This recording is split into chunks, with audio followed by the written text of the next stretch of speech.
Good evening बच्चों।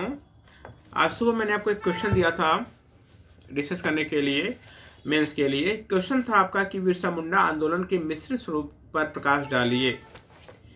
तो पहली बात आपका यह है कि यदि हम बात करते हैं मिश्रित स्वरूप के बारे में, इसका मतलब क्या हुआ कि स्वरूप उसका बहुत सारा होगा। जब स्वरूप बहुत सारा होगा तो इसका मतलब उसी को मिलाकर हम लोग क्या बोलेंगे, मिश्रित स्वरूप। इस क्वेश्चन को हम लोग हैंडल कैसे करेंगे?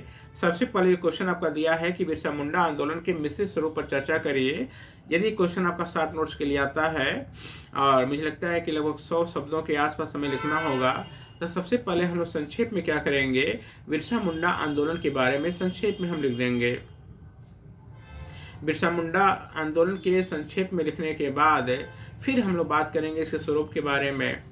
बहुत सारे हमारे ऐसे स्टूडेंट होते हैं जिन्हें समस्या होती है जानने में कि आखिर स्वरूप होता क्या है। तो स्वरूप का सीधा सीधा मतलब होता है कि हम उसकी विशेषता बता देंगे। जब हम बात करते हैं विशेषता के बारे में, जब हम बात करते हैं स्वरूप के बारे में, जब हम बात करते हैं उसके नेचर या प्रकृति के बारे में, तो लंब सम हमारा क्या होता है कि वही होता है। जैसे मान लीजिए हम लोग किसी इंसान के बारे में बात करते हैं, उस इंसान का नेचर कैसा है, इसका मतलब उस इंसान का स्वरूप कैसा है, उस इंसान की विशेषता क्या है।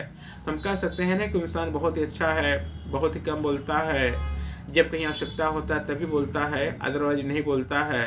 तो हम लोग क्या करते हैं कि उसके नेचर के बारे में बताना शुरू करते हैं। तो लमसम नेचर जो हमारा होता है वही हमारा स्वरूप भी होता है और वही हमारा विशेषता भी होता है।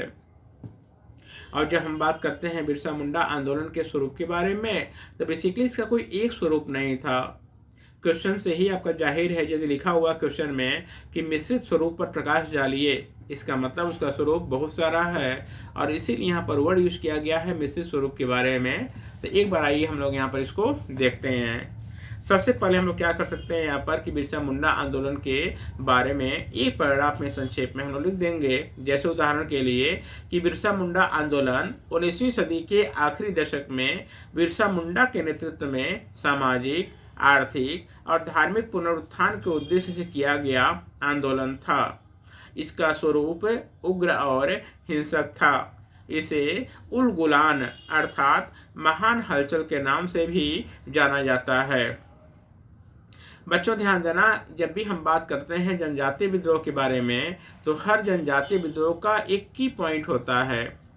जैसे हम बात करते हैं रैयत विद्रोह के बारे में, या जैसे मान लो हम बात करते हैं बिरसा मुंडा आंदोलन के बारे में, तो बिरसा मुंडा आंदोलन पूरा आप लिख लीजिएगा। लेकिन यदि आपने उल गुलान का जिक्र नहीं किया तो थोड़ा अच्छा नहीं माना जाता है। ऐसे ही हम लोग बात करते हैं पावना विद्रोह के बारे में। उसका एक बहुत इंपॉर्टेंस आपका वो है, कहावत है कि हम सिर्फ और सिर्फ महारानी के रैयत होना चाहते हैं। तो जो किसी जनजाति या कृषक आंदोलन से संबंधित जो प्रमुख फैक्ट होता है उसको ध्यान देना हम कोशिश करेंगे कि पहले पैराग्राफ में उसको शो करने का। तो कुल मिलाकर हमारा संक्षेप में क्या हो जाता है कि आपका उसका इंट्रोडक्शन हो जाता है। अब हम बात करते हैं स्वरूप के बारे में।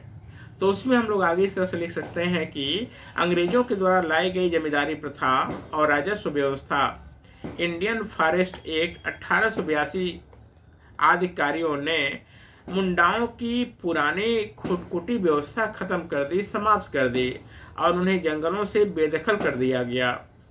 दूसरी ओर मुंडा किसी महामारी को दैवी प्रकोप मानते थे। इन सभी कारणों से आदिवासी विस्थापित होने लगे थे। उनकी दशा पहले से भी दयनीय हो गई।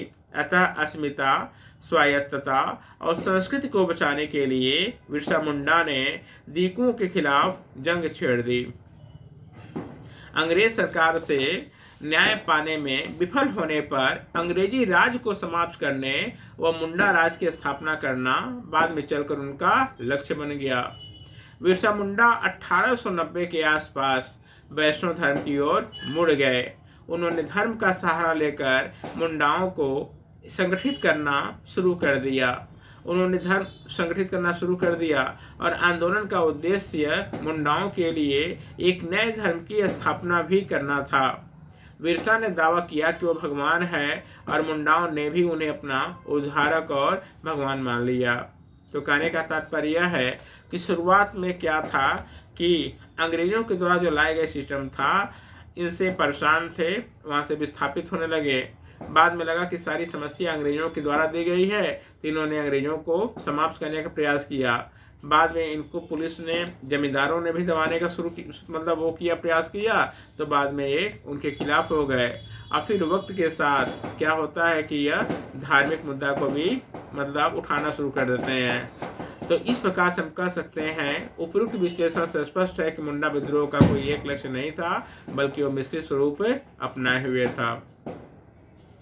आप अपनी आवश्यकता के अनुसार, जो शब्द सीमा है उसके अनुसार इसमें कुछ और पॉइंट जोड़ सकते हैं, कुछ और पॉइंट घटा सकते हैं, लेकिन मेरा सिर्फ इतना उद्देश्य है आपको ये बताना कि यदि इस टाइप का कोई क्वेश्चन आता है तो इसको हैंडल कैसे करते हैं। दोबारा समझ लीजिए, यहाँ पर क्वेश्चन के 2 पॉइंट है।